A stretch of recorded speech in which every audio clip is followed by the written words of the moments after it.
Welcome everyone. Today I will be talking about the poem The Strider by A.K Ramanujan.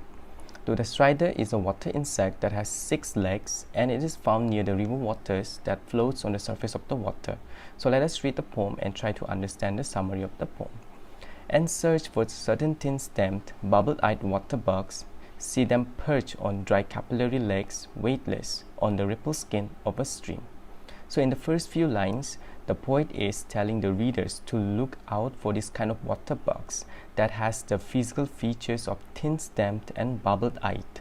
So the word thin-stemmed here refers to the physical body of the water bug, which appears to be very much tiny and thin, as well as the phrase bubble-eyed here refers to the structure of the eye of the water bugs, which is compared to the shape of the bubbles. See them perch on dry capillary legs, weightless on the ripple skin of a stream.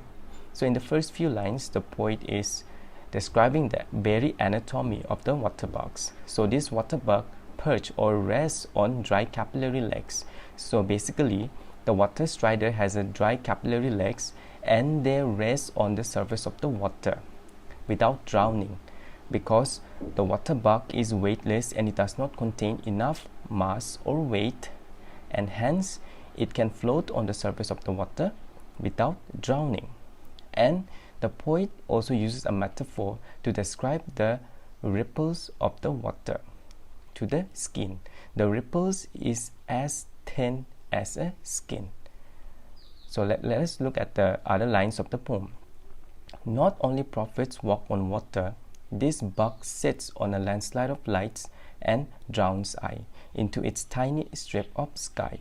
So in the first few lines, the poet is comparing the water bug to the prophets. So here the prophets refers to Jesus Christ and Moses. So Jesus Christ walked on the surface of the water without drowning, as well as Moses was able to divide the water and lead the Israelites from the Egypt. So here the poet is comparing the ability and the skills of the water bug to float on the surface of the water without drowning to the ability of the prophets. And if we look at the phrase landslide of lights, it is the reflection of light that exhibits on the surface of the water, and this water bug sits on this landslide of lights with its drowned eyes into its tiny strip of sky. So this particular line is also a metaphor where the poet uses a very scientific analogy where the bug's sky is merely a tiny strip because of the fraction of light being reflected on the surface of the water, making the water bug to appear as if it is floating on the surface of the sky. So I hope you like this video. You can subscribe to my channel and you can get the summary on the description below. So thank you.